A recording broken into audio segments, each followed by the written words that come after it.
Alright, welcome to Week 1, Module 1 of Composition 113, Section AE, Fall 2014, Session 1.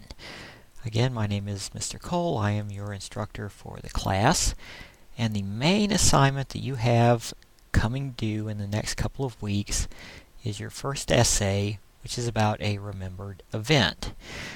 Now, if you've already looked at the assignment online, you already have some idea of how this assignment is going to be written.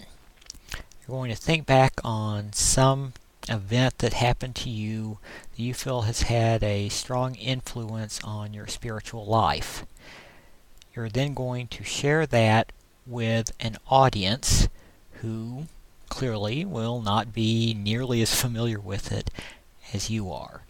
So you'll be tested in your ability to put together a well-told story, in other words, to remember details and be able to express them in a way that your audience will understand and appreciate.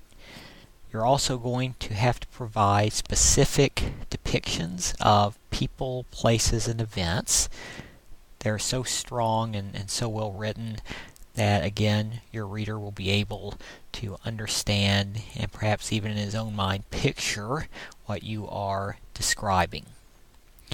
You also are going to look for some general overarching dominant impression that you want to make. Now, looking back on your event, you need to figure out what was important about it. Why does it stand out to you?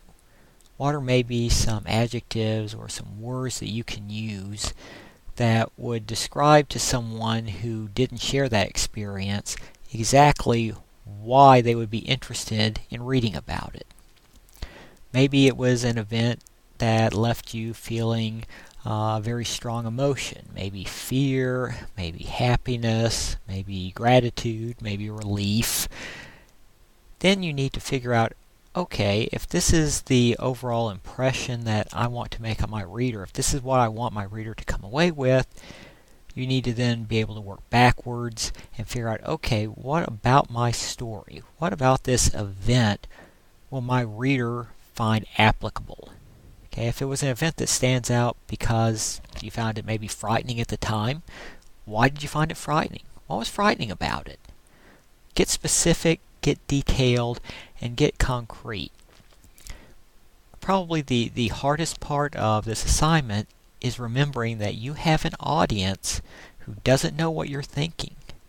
Okay, when I read your essay, I can't picture the people or the places or the events that you're describing. I can only picture what you tell me about those things. So it's going to be up to you to find the best possible words, the best possible language to express what's in your mind, and also to construct a logical, well-formed narrative about the event that you are describing. The purpose here is at once both expository, you're explaining something, you're telling a story, you're constructing a narrative, okay, you're telling me about something that happened. It's also, to some extent, going to be argumentative. You're not just telling me something that happened, you're telling me something important that happened. So you need to understand, why was it important? Why did it stand out to you? Maybe it's an event that happened a long time ago. If it's something that happened when you were maybe a child, why have you remembered it so well for so long? Remember that when we write for somebody to read. We write for an audience. Very often we have a way of forgetting about that. And we have a way of thinking that our reader has the same knowledge and information that we have ourselves. Okay, to be a fully aware writer, you have to break out of that habit. And because you're writing about something in this essay that is intensely personal, that is intensely individual, you are going to have an even greater challenge of being able to nail down and express in a concrete way just what happened and why it matters. Your ability to do both of those things will weigh heavily in how well you're able to do on this assignment. Now, please take a note of the format for the assignment. In this class, we will be using MLA format. MLA stands for Modern Language Association. It is the primary professional association for language and literature professionals. There are certain expectations and conventions that come with MLA format. One is a particular style of heading. The heading will include information including your name, the name of the course, my name, and the date. You will be expected to give a title to your essay, and Essay 1 is not a title. Okay, remember, an event essay is not a title. It is a description. It is not a title. Okay, be creative. You will be expected to use 12-point Times New Roman font.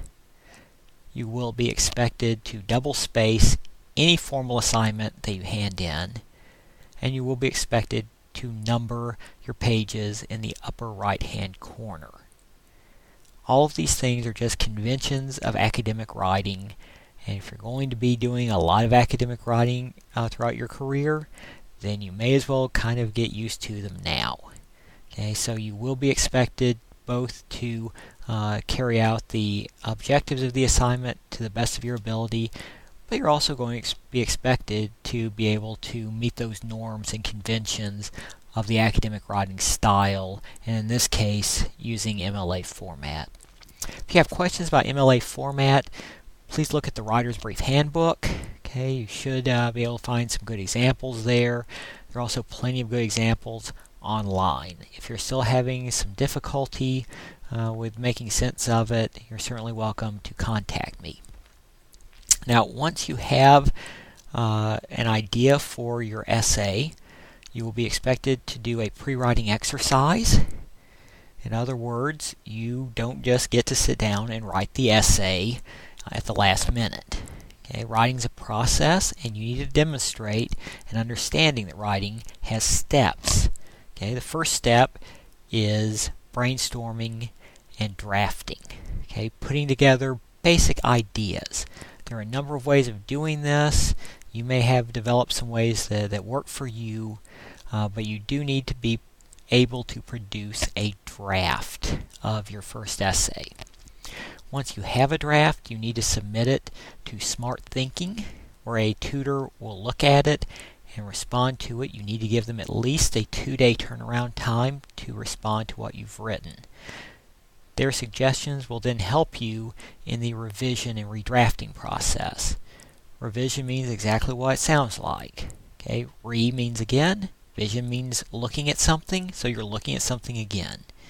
You're going to go back to your draft, you're going to make changes, and then you're going to produce a new and stronger and better draft. Now note that all of these steps are required. You have points writing on your ability to perform all of the steps in the process. Take it from someone who knows. Trying to sit down and write an essay all at once at the last minute is a good way to produce a terrible essay.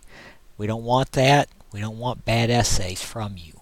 Okay, we want the best essays that you're capable of producing, and to that end, you are required to follow the steps in the writing process. If some of this sounds unfamiliar to you, you're certainly welcome to contact me if you have any questions, if you have any concerns.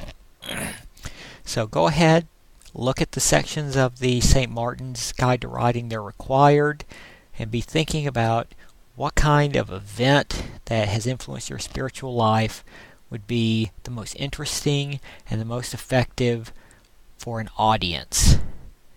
Thanks.